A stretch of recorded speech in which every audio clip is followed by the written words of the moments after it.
Matibay na raw ang kaso laban sa mga natukoy na suspect sa pamamaril sa political vlogger na si Alicia Lipata o mas kilalang Mima Alicia. Malaki rin umano ang posibilidad na sindikato ang nag-utos sa pagpatay. Magbabalita si Mobile Journal, Jazz Paredes. Jazz, may lead na rin ba ang mga pulis sa kinaroroonan ng mga suspect sa pamamaril?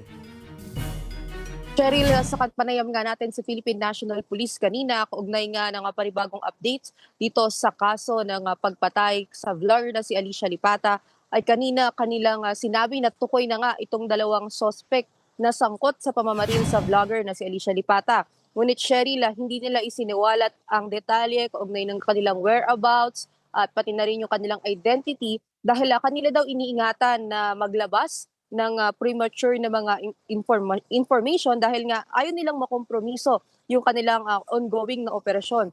Ngunit Cheryl, sa pagkakaalam natin ay sumasailalim na sa profiling ito nga dalawang suspect na natukoy at iyan nga sa isang impormasyon ay nagli-lead o dun sa posibilidad na mayroong sindikato na nasa likod nitong pagpatay o posibilidad na inupahan niya raw itong dalawang suspect ng isang sindikato. Ngunit Cheryl, ito ay kanila pang tinitignan at nakabase yan doon sa kanilang profiling at doon sa naging group affiliations ng mga sospek kaya nila nakuha itong klase ng impormasyon na ito. Ngunit sa ngayon Cheryl ay wala pa tayong impormasyon tungkol sa kanilang identity, whereabouts, pati na rin doon sa iba pang impormasyon upang maiwasan na makompromiso yung operasyon ng Philippine National Police kaugnay nga ng pagkamatay ni Alicia Lipata. Cheryl. Kilalang anti-DDS at pro-BBBM ang vlogger na biktima. Nakikita bang may kaugnayan nito sa krimen? Yes, Cheryl, hindi naalis ng kapulisan ang posibilidad na meron nga daw ugnayan itong trabaho na sa pagiging vlogger nitong ni Alicia Lipata at pati rin yung kanyang pagiging pro-BBM. Ngunit Cheryl, ito ay spekulasyon at hindi pa final conclusion. Kumbaga ito'y parte lamang ng kanilang investigasyon. Ngunit kung babalikan nga natin Cheryl, dahil nga lahat ng anggulo ng posibleng motibo sa likod ng pagpatay dito kay Lipata, ay naungkat din yung kanyang mga dating karelasyon na meron daw siyang isang history ng kinasuhan sa kanyang dating partner na isa rin sa tinitignang posibleng anggulo ng kaso.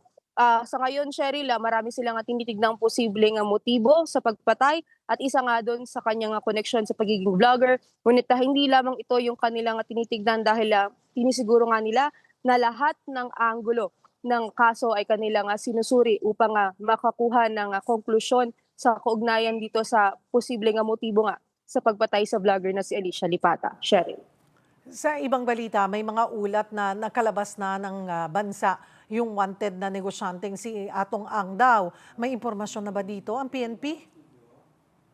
Cheryl, tama ka dyan. No? Lumabas nga ang balibalita na nakalabas na raw ng bansa ang wanted na negosyanteng itong si Atong Ang. At nang makapanayam nga natin si PNP Chief General Jose Melencio Nartates kanina, ayon sa kanya, ay bine-verify na daw ng Philippine National Police ang impormasyon na ito. Ngunit kung ibabase daw sa huling impormasyon na kanilang nakalap, yung latest movement daw ni Atong Ang ay within the Philippines, although medyo matagal na raw ito, ay hindi naman daw nawawala yung strong possibility na nasa loob pa rin ng bansa itong si Atong Ang. Ngunit Cheryl, bine-verify daw nila ang impormasyon na yan at aabangan natin kung ano ang magiging sagot nila dyan matapos yung kanilang verification kung nasa bansa pa nga ba itong ang negosyanteng si Atong Ang. Cheryl. Kumusta rin yung paghahanda ng PNP para sa seguridad sa SONA ng Pangulo sa Lunes? Yes, Cheryl, sa naging panayam natin kahapon with PNP PIO Colonel Allen Rico, ayon sa kanila kahapon 90% na yung progress ng kanilang paghahanda. At sa panayam naman natin today with PNP Chief Melencio Nartates, ayon sa kanya nakalatag na yung kanilang operational and action plan na bilang paghahanda nga sa ikalimang SONA ng Pangulo at taon-taon daw nila itong ginagawa dahil kanila rin binabase doon sa naging preparasyon nila the past few years para ma-assess nila kung ano yung mga dapat baguhin, ano yung mga maganda nilang plano, parte ng plano upang mas maging maganda nga yung ilalatag nilang security measures for the SONA this coming July 27. Bukod dyan, Cheryl, ay nakipag-coordinate na rin daw sila sa iba't ibang stakeholders at kabilang ibang law enforcement agencies gaya ng AFP, LGU at sila ay nakikipagtulungan para daw kung kinakailangan ng dagdag na puwersa at sila din yung magbibigay ng impormasyon kung meron nga mga nakabinbin or meron mga banta sa araw ng SONA. Bukod dyan ay kanila ding sinabi na hindi lamang yung areas na kanilang babantayan, yung pinaka-focus, ngunit ang kanila talagang focus na mapanatili yung kaligtasan at kapayapaan ay yung mga personalidad na dalalo. Sabi pa ni PNP Chief Melesio Nartates, hindi lamang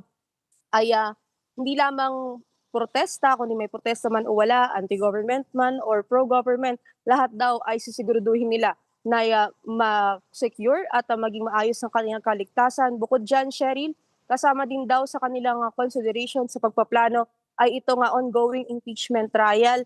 At dahil dyan, bukod sa House of Representatives, kanila din daw babantayan ang Senado, Liwasang Bonifacio, US Embassy, at pati na rin ang Malacanang.